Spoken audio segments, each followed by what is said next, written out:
ICT and teachers professional development.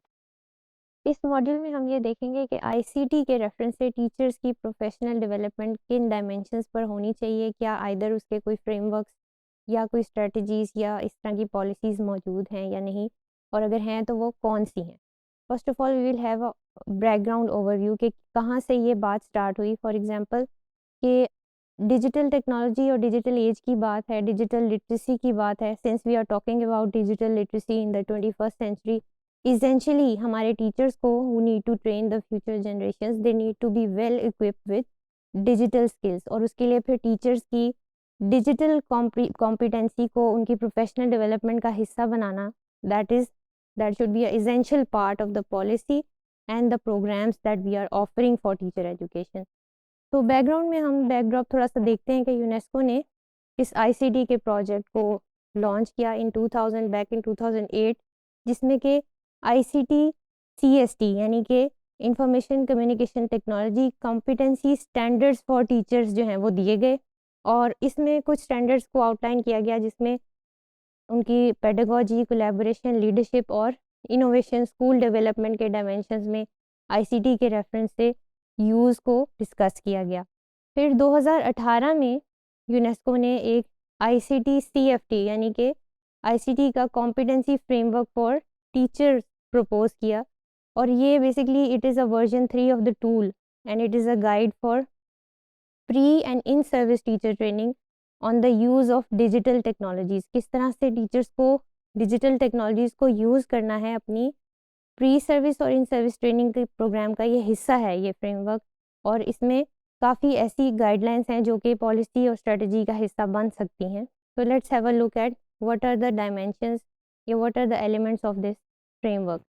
The ICT CFT covers digital competencies presented over 3 levels of increased sophistication required for number 1 teaching and learning, school administration, number 3 continuing professional development या जिसको हम CPD कहते हैं, number 4 aligning classroom practice with institutional and national priorities, जो भी आपके country की national या प्रायोरिटीज़ हैं, आपके एजुकेशन पॉलिसी की प्रायोरिटीज़ हैं, उनको कैसे आपने इंटीग्रेट करना है। तो दीज आर द 4 डायमेंशन जिसमें टीचर्स को डेवलप करने की ज़रूरत है बाय यूजिंग डिजिटल टेक्नोलॉजीज़, और वो किस तरह से होंगी वो कमिंग मॉड्यूल्स में हम देखेंगे। ये उसका फ्रेमवर्क है जो कि हम अभी डिस्कस कर रहे थे। That is also present in soft form, you can have a look, it is available on the internet, the complete framework और उसके किस तरह से इम्प्लीमेंटेशन एक्शंस और प्रोग्राम्स प्रपोज किए गए हैं। You can have a deep insight into all of those things. इसमें आप देख सकते हैं कि 3 लेवल्स हैं। Number 1 is knowledge acquisition, knowledge deepening and knowledge creation. जो पहला लेवल है टीचर की कॉम्पिटेंसी का वो नॉलेज एक्विजिशन का है, जिसमें उसने टीचर ने अंडरस्टैंड करनी है कि अंडरस्टैंडिंग आईसीटी इन एजुकेशन उसका रोल क्या है, पॉलिसी अंडरस्टैंडिंग या पॉलिसी प्रोविजंस कौन सी हैं, करिकुलम एंड असेसमेंट में उसको बेसिक नॉलेज चाहिए। फिर पेडागोजी में आईसीटी इन्हांस टीचिंग किस तरह से होनी है इसके बारे में उसको नॉलेज होना है। एप्लीकेशन ऑफ डिजिटल स्किल्स में उसकी एप्लीकेशन कैसे करनी है इसके बारे में पता होना चाहिए। ऑर्गेनाइजेशन एंड एडमिनिस्ट्रेशन में एक स्टैंडर्ड क्लासरूम में आईसीटी इनेबल्ड चीज़ें, फैक्टर्स कौन से होते हैं। टीचर प्रोफेशनल लर्निंग के अंदर डिजिटल लिटरेसी का जो कॉन्सेप्ट है उसके बारे में टीचर को नॉलेज होना चाहिए। फिर नॉलेज डीपनिंग किस तरह से पॉसिबल है, जब पॉलिसी एप्लीकेशन जो है वो उसको आपके पॉलिसी अंडरस्टैंडिंग के बाद एप्लीकेशन आती है। और थर्ड पे हम देख रहे हैं पॉलिसी इनोवेशन आती है। तो पॉलिसी एप्लीकेशन के बाद आप देख सकते हैं करिकुलम के एरिया में नॉलेज कैसे अप्लाई हो रहा है, पेडागोजी में कॉम्प्लेक्स प्रॉब्लम सॉल्विंग किस तरह से एड्रेस हो रही है through the use of ICTs. Application of digital skills में आप किस तरह से इन्फ्यूजन कर रहे हैं दोनों चीज़ों की, आईसीटी की और आपके जो थीम्स हैं या लर्निंग आउटकम्स हैं उनकी। ऑर्गेनाइजेशन एंड एडमिनिस्ट्रेशन में आप कोलैबोरेटिव ग्रुप्स या आपके होल स्कूल कोलैबोरेशन किस तरह से मैनेज कर रहे हैं। टीचर प्रोफेशनल लर्निंग में आप नेटवर्किंग की कोई ऐप्स यूज़ कर रहे हैं, किस तरह से नेटवर्किंग कर रहे हैं through the use of digital technologies.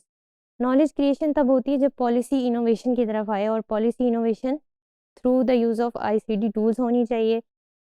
Knowledge society skills आप करिकुलम असेसमेंट में उसका एक एरिया है। फिर उसके बाद पेडागोजी में सेल्फ मैनेजमेंट किस तरह से करनी है। एप्लीकेशन ऑफ डिजिटल स्किल्स में ट्रांसफॉर्मेशन और फिर ऑर्गेनाइजेशन एंड एडमिनिस्ट्रेशन में लर्निंग ऑर्गेनाइजेशंस की तरफ हमने किस तरह से मूव ऑन करना है। फिर टीचर्स को किस तरह से एक इनोवेटर का रोल प्ले करना है in all of the digital scenario. किस तरह से टीचर जो है वो रिसोर्स क्रिएटर है, किस तरह से कंटेंट मैनेजमेंट वो कर रहा है, किस तरह से अपने क्लासरूम को मैनेज कर रहा है। All of these things are part of the framework और इसकी each and every detail is given in that framework which you can have a look at. इसको हम डिटेल में देखेंगे। आगे हम ये डिस्कस करेंगे कि EC teachers as resource developers क्या कर सकते हैं। फिर ईसी टीचर्स कंटेंट डेवलपर्स किस तरह से हो सकते हैं और किस तरह का कंटेंट वो डेवलप कर सकते हैं। Creating optimal conditions for training, ये वाला एक टॉपिक जो है वो हम इसके अंदर एड्रेस करेंगे। चैलेंजेस फॉर पाकिस्तान क्या हैं कि टीचर्स को प्रोफेशनल डेवलपमेंट के कौन से ऐसे प्रॉब्लम्स जो हैं वो फेस करने पड़ रहे हैं, उन चैलेंजेस को एड्रेस करेंगे। And how to develop assessment tools regarding that.